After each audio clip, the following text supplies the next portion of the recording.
بسم اللہ الرحمن الرحیم۔ قابل احترام دیار نعت کے باسی مقیم میزبان ڈاکٹر ریاض مجید صاحب، نعت کی وارفتگی و جذب کو پابند آداب تحقیق بنانے والے جناب سید صبی رحمانی صاحب، ریاض حسین چودھری رحمۃ اللہ علیہ کی محبت و ربط سے سرشار جناب عبدالعزیز دباغ صاحب، اور حروف و الفاظ کی حرمت کے محافظ برادر گرامی تسلیم احمد صابری صاحب، اور جملہ مہمانان گرامی۔ آسی غازی پوری کی غزل آج کے ماحول کو دیکھ کے مجھے یاد آ رہی ہے کہ حسن کی کم نہ ہوئی گرمی بازار ہنوز، حسن کی کم نہ ہوئی گرمی بازار ہنوز، نقد جاں تک لیے پھرتے ہیں خریدار ہنوز، اور ساتھ چھوڑا سفر ملک عدم میں سب نے، ساتھ چھوڑا سفر ملک عدم میں سب نے، ساتھ لپٹی ہی رہی حسرت دیدار ہنوز، اور طائر جاں قفس تن سے تو چھوٹا لیکن، طائر جاں قفس تن سے تو چھوٹا لیکن، دام گیسو میں کسی کے ہے گرفتار ہنوز۔ یقیناً جتنے لوگ یہاں موجود ہیں رسالت مآب صلی اللہ علیہ وسلم کی محبت، نعت سے محبت، اور نعت لکھنے والے، اس کی اشاعت کرنے والے، اس کو سنانے والے، نعت خوانوں کو بلانے والے، سب سے محبت کرنے والے یہاں موجود ہیں۔ ہمارے جنوبی پنجاب کے ایک بڑے نامور شاعر ہیں سرائکی زبان کے، میں ڈاکٹر ریاض مجید صاحب کی خدمت میں ان کا شعر پیش کرتا ہوں۔ شاید یہ ازل کی بات ہے، نعت سے محبت کرنا اور وارفتگی نصیب ہونا، یہ یہاں کے معاملے نہیں ہیں، یہ کوشش سے چیزیں حاصل نہیں ہوتی، یہ عطا ہوتی ہیں۔ اب عزیز شاہد ان کا نام ہے۔ جڑا الستی میل لگا کالو بلادا جشن تھیا، جب الستو بربکم کا جلسہ ہوا تھا اور کالو بلا پر جشن بپا ہوا تھا، اس وقت ہماری کیا کیفیت تھی۔ جڑا الستی میل لگا کالو بلادا جشن تھیا، اساں ہوں ویلے بھی ویل حضور دیا سے، کہ ہم ازل سے حضور کے اوپر قربان ہونے والی روحوں میں سے تھے۔ ویل کہتے ہیں جو آپ کسی کو خوش ہو کر انعام دیتے ہیں۔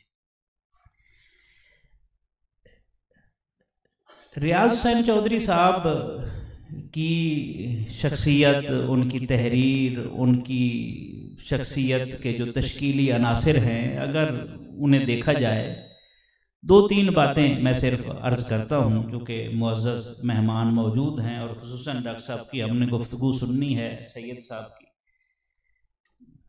تشکیلی عناصر میں رسول اللہ صلی اللہ علیہ وسلم کا عشق تو ظاہر ہے ان کے خمیر میں تھا، اور دام گیسو میں وہ گرفتار تھے ہی، لیکن جو ان کی نسبت تھی، اس کا جو استحکام ہے، اس نے بھی ریاض حسین چودھری صاحب کی شخصیت کو مزید پالش کیا، اس لیے کہ نسبت نصیب ہو جائے تو آدمی کو اٹھا دیتی ہے، اور نسبت سے آدمی محروم ہو جائے تو وہ نسیم منسیہ ہو جاتا ہے۔ تو امیر ملت سے جو نسبت ہے ان کے خانوادے کی، اور پھر وہ جو محبت ہے، وارفتگی ہے، بہرحال اس کا بھی کردار ہے۔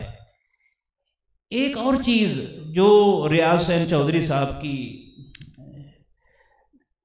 نعت گوئی میں، نعت نگاری میں، ان کے فن میں ہمیں نظر آتی ہے، وہ شدت احساس ہے۔ ایسے جذبات کا وفور ہے، آپ ان کو پڑھتے چلے جائیں، آپ رک نہیں سکتے، اور بندہ اس شدت احساس کے اندر جو ہے ساتھ ساتھ چل رہا ہوتا ہے۔ مثلا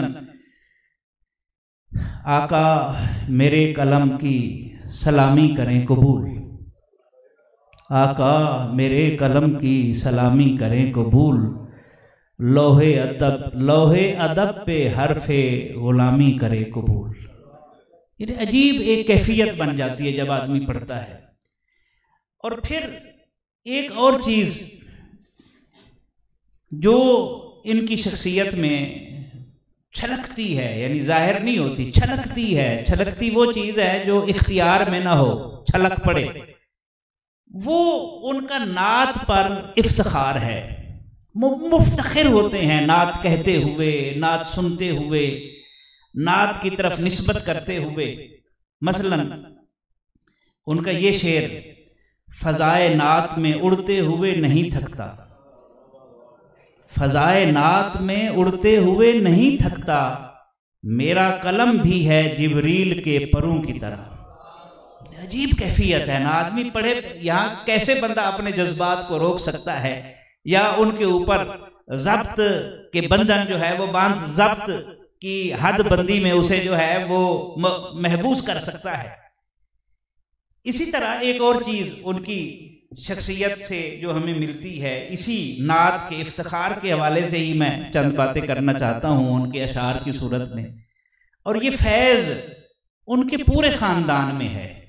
یعنی یہ عجیب بات ہے، ایک آدمی ہے، اس کے گداز کی وسعت دیکھیں کہ اس نے کس کو اس اپنے احاطے میں، اپنے حصار میں، اپنے دامن میں لے لیا ہے، اور اس کے اثرات آج بھی ہم محسوس کر رہے ہیں۔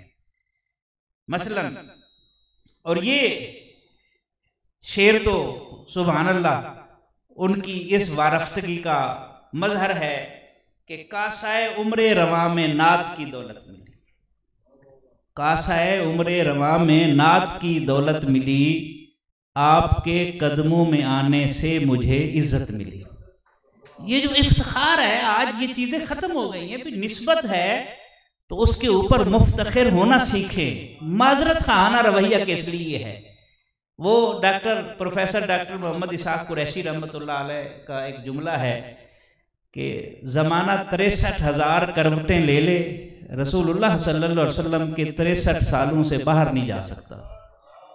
تو یہ حقیقت ہے۔ تو جو نعت گو ہے، نعت نگار ہے، نعت خوان ہے، اس کو پڑھنے والا ہے، اس کو سننے والا ہے، اس کو بلانے والا ہے، اس سے مبارک کام اور کیا ہو سکتا ہے۔ افتخار کی ایک اور مثال سنیں، سبحان اللہ، تائب کو ساتھ لے کر سر حشر میں ریاض، تائب کو ساتھ لے کر سر حشر میں ریاض، آقا حضور کو نئی نعتیں سناؤں گا۔ یعنی یہ افتخار جو ہے اس دنیا میں نہیں ہے، اگلی دنیا تک وہ لے کے جا رہا ہے، سبحان اللہ۔ اور اسی طرح ایک اور پہلو اسی حوالے سے، جو رسول اللہ صلی اللہ علیہ وسلم کے ساتھ محبت ہے، عشق ہے، اور پھر نعت پر افتخار ہے، چومتا رہتا ہوں اپنے ہاتھ کو میں اس لیے، چومتا رہتا ہوں اپنے ہاتھ کو میں اس لیے، ہاتھ کی ساری لکیریں راستے طیبہ کے ہیں، ہاتھ کی ساری لکیریں راستے طیبہ کے ہیں۔ یعنی عجیب کیفیت نہیں ہے، میں جب دیکھوں جسے دیکھوں، میں جب دیکھوں جدھر دیکھوں، جسے دیکھوں تجھے دیکھوں، تو میری آنکھ کی پتلی میں یوں تحریر ہو جائے، یعنی کوئی کچھ اور سوچنا ہی نہیں ہے اسی حصار میں۔ اچھا سبحان اللہ، اسی حوالے سے ان کا ایک خوبصورت ایک جملہ ہے کہ جب تک لفظ احرام باندھ کر نہ نکلے اور خیال باوضو نہ ہو، ذہن نعت کا مضمون سوچ ہی نہیں سکتا۔ تو تاثیر ایسے تو نہیں آتی، اس کے پیچھے گداز ہوتا ہے، اس کے پیچھے رکت ہوتی ہے، اس کے پیچھے کیفیات ہوتی ہیں۔ اور پھر اسی حوالے سے ایک اور بات، سبحان اللہ، عالم ارواح میں بھی رقص کرتا تھا قلم، عالم ارواح میں بھی رقص کرتا تھا قلم، یہ وفور نعت میری روح کے اندر کا ہے۔ اور یہ شدت احساس دیکھے، روز الست آنکھ جو کھولی شعور نے، قدرت نے ایک نور سا ہاتھوں میں رکھ دیا، میں نے بڑے خلوص سے چوما اسے ریاض، اور پھر قلم حضور کے قدموں میں رکھ دیا۔ یہ شدت احساس ہے اور یہ تعلق ہے، اور اس میرے اسلوب ثنا کو خلعت انوار دے، نعت کے ہر لفظ کو تو ریشمی دستار دے۔ اب یہ دیکھیں امت کا درد بھی ساتھ ہے، وادی ابہام میں تفہیم کی چادر بچھے، وادی تشکیک کو لاکھوں درو دیوار دے۔ تو یہ شدت احساس ان کی، اور یہ عشق رسول صلی اللہ علیہ وسلم، میں سمجھتا ہوں کہ یہ خوبصورت بات ہے، اور میں اپنے آپ کو بہت زیادہ سعادت مند سمجھتا ہوں کہ اتنے اکابر کی صحبت مجھے نصیب ہوئی، اور چند جملے کہنے پڑے آخر میں۔ جس طرح میں نے عرض کیا، عربی زبان کا ایک مقولہ ہے، الاسلام یدور حول المصطفیٰ، کہ جس طرح ہم کعبے کا طواف کرتے ہیں تو اسلام وجود مصطفیٰ صلی اللہ علیہ وسلم کا طواف کرتا ہے۔ تو اس حوالے سے 3-4 شعر ہیں، وہ پیش کرتے ہوئے اجازت چاہوں گا۔ رکوع سجدے تشہد قیام بنتے گئے، رکوع سجدے تشہد قیام بس آپ کرتے گئے اور نظام بنتے گئے۔ جو لوگ پشتوں سے کچھ بھی نہ تھے سوائے غلام، درود پڑھتے گئے اور امام بنتے گئے۔ یہ معجزہ میرے شیریں سخن کا حصہ ہے، جو آئے تیغ طبیعت نیام بنتے گئے۔ وہ سخت گیر دریدہ دہن، وہ تند مزاج، کلام سنتے گئے خوش کلام بنتے گئے۔ بس ایک نام محمد چنا گیا اور پھر، بس ایک نام محمد چنا گیا اور پھر، سبحان اللہ، اس ایک نام سے سب نیک نام بنتے گئے۔ تو اسی کے اوپر میں اختتام کرتا ہوں۔ جو شعر پڑھے تھے، آقا میرے قلم کی سلامی کریں قبول، لوح ادب پہ حرف غلامی کریں قبول۔ اللہ تعالی ہمیں یہ ذوق دے اور ہماری نسلوں میں منتقل فرمائے۔ وما علیہ الا البلاغ۔